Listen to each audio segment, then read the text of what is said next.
The air in the kitchen felt like it had been sucked out, leaving a vacuum that pressed against my chest.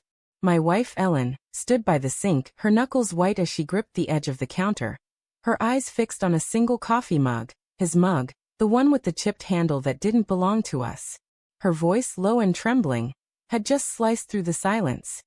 "You're sleeping in the guest room until you apologize." My pulse roared in my ears, a deafening drumbeat, as I opened my mouth to respond. But the words caught like dry leaves in my throat. "Ellen, I started," but she turned, her gaze ablaze, and I knew this wasn't about forgetting to take out the trash. The mug sat there, mocking me, its ceramic surface glinting under the harsh fluorescent light. It wasn't ours. I'd never seen it before last week, when it appeared on the counter after Ellen's book club ran late again. I'd laughed it off then, told myself it was nothing, just a friend's quirky habit of bringing their own drinkware. But the way Ellen's shoulders stiffened when I asked about it, the way her laugh sounded like shattering glass, planted a seed of doubt that had since grown roots, twisting through my gut. I leaned against the fridge, the cold metal seeping through my shirt, grounding me as my mind spiraled. Had I missed something? The late nights, her phone angled just out of view. The way she'd started wearing that perfume again. The one she hadn't touched since our early days. I wanted to scream, to demand answers, but fear glued my feet to the linoleum. What if I was wrong?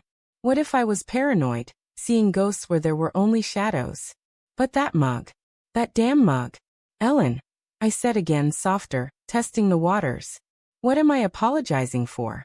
My voice cracked, betraying the dread pooling in my chest. She didn't look at me. Instead, she picked up the mug, her fingers trembling, and set it in the sink with a clink that echoed like a gunshot. "You know," she whispered, and the words were a punch to my ribs.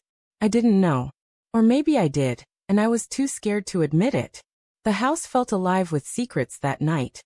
Every creak of the floorboards a whisper of betrayal.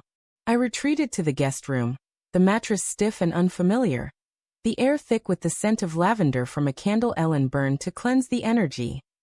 Cleanse what? I lay there, staring at the ceiling, replaying every moment of the past few months. The way she'd linger in the driveway after coming home, her car idling longer than necessary, the sudden interest in girls' nights, with friends I'd never met, the way her eyes darted away when I asked how her day was. Each memory was a breadcrumb, leading me somewhere I didn't want to go. By morning, the silence between us was a living thing, heavy and suffocating. I found her in the living room, curled up on the couch, her phone clutched in her hand like a lifeline. "Ellen," I said, my voice raw from a sleepless night. "Talk to me, please." She looked up, her eyes red-rimmed, and for a moment, I saw the woman I married, vulnerable, open mine. But then her jaw tightened and she said, "You think I'm the one who needs to explain?" Her words were a spark in a powder keg. "What's that supposed to mean?" I snapped, my voice louder than I intended. The room seemed to shrink, the walls closing in as she stood, her posture defiant. "You've been distant, Mark. Checked out. You think I don't notice? You think I don't feel it?" Her accusation stung, but it was the way she said it, sharp, rehearsed, that made my skin crawl. Was she deflecting? Or was I the one at fault, too wrapped up in work, in routine, to see her slipping away? I wanted to believe her. I wanted to believe that this was about me, about us, about something we could fix. But then I saw it. A glint of silver on the coffee table. A keychain, small and heart-shaped, with initials that weren't ours, JT. My stomach lurched. "Whose is this?" I asked, holding it up, my hand shaking. Ellen's face drained of color, her lips parting as if to speak, but no sound came. The silence was louder than any confession. "Ellen," I said, my voice barely above a whisper now. "Who is JT?" She turned away, her shoulders hunching, and I knew. I knew before she said his name, before she admitted to the late-night texts, the work dinners that weren't about work, the moments she'd spent with someone else while I was here, trusting her. "James," she said finally, her voice breaking. "It's James." James. Her coworker. The one she'd mentioned in passing, always with a casual laugh, a dismissive wave. The one who'd been at our house for that barbecue last summer, his smile too easy, his hand lingering too long on her arm. I told myself it was nothing. I told myself I was enough. The room spun, the edges blurring as anger and grief collided in my chest. I wanted to yell, to break something, to erase the image of her with him. But all I could do was stand there, the keychain burning in my palm, its weight heavier than the ring on my finger. Why? I asked, the question tearing out of me. She cried then, sobs racking her body. But her apologies felt hollow, like words read from a script. I didn't sleep in the guest room that night.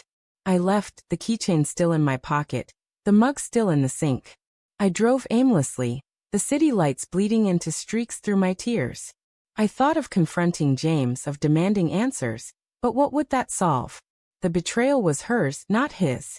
And yet, a part of me wondered if I'd pushed her away, if my silence, my absence, had driven her to someone else's arms. Hours later, I pulled over, my phone buzzing with her texts. I'm sorry. Please come home. We can fix this. I stared at the screen, my thumb hovering over the reply button. But then I saw it, tucked in the passenger seat, a scarf soft and blue, one I'd never seen her wear. It smelled of cedar and musk, a scent that wasn't mine. My heart stopped as I realized she'd been in my car with him. The betrayal wasn't just in our home. It was everywhere. I didn't go home. I couldn't. Instead, I drove to the lake where we'd had our first date, where we'd promised forever under a sky full of stars. I stood there, the scarf in my hands, and let it fall into the water, watching it sink as my trust in her did the same. The stars were still there, but they felt colder now, distant, like her.